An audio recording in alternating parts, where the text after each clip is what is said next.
Hello my Storytimers and welcome back to Storytime with Sarah Ann, Stories for Children.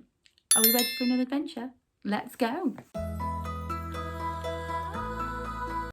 Today we're going to read Zoe and Beans, Where is Binky Boo?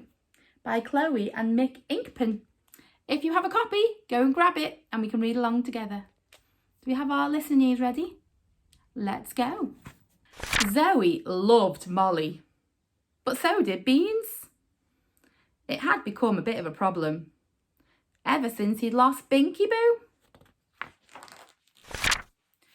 Beans wouldn't fetch a stick. He wouldn't fetch his doggy choo-choo, or his bobbly ball, or his bone.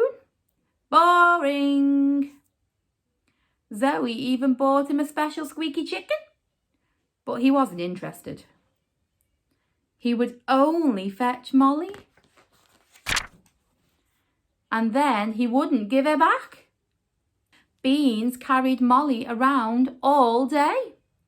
He licked and chewed and slobbered on her as if she was his very own. He even took her to the park to meet his friends.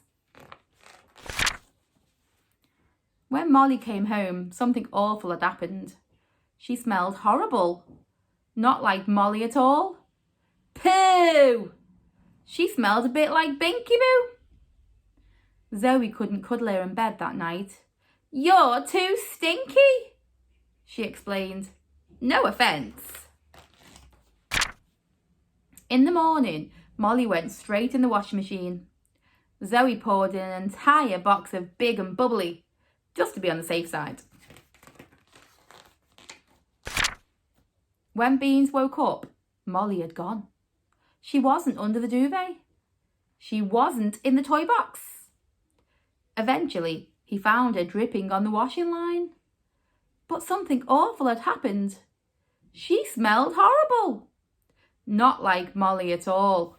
Pooh! Beans didn't like the new Molly. He wouldn't lick her, or chew her, or slobber on her. He wouldn't have anything to do with her. "Where is Binky Boo?" he thought. Whee!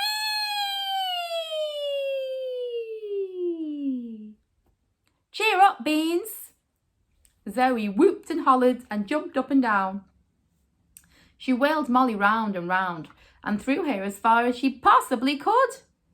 Molly landed plop in the sandpit. "Fetch," said Zoe.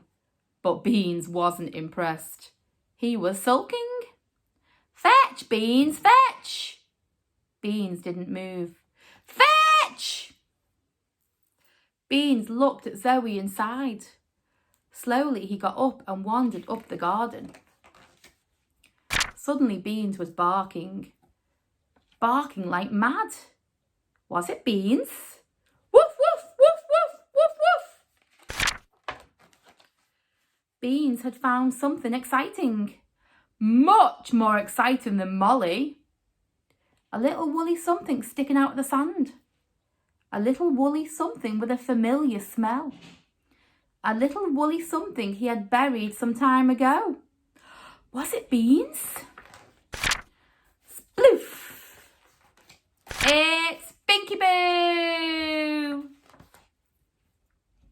The end. Oh, I'm so glad he found his Binky Boo. He was happy at the end, wasn't he? That's all we have time for today at Storytime with Sarah Ann, Stories for Children. See you all again soon. Bye for now.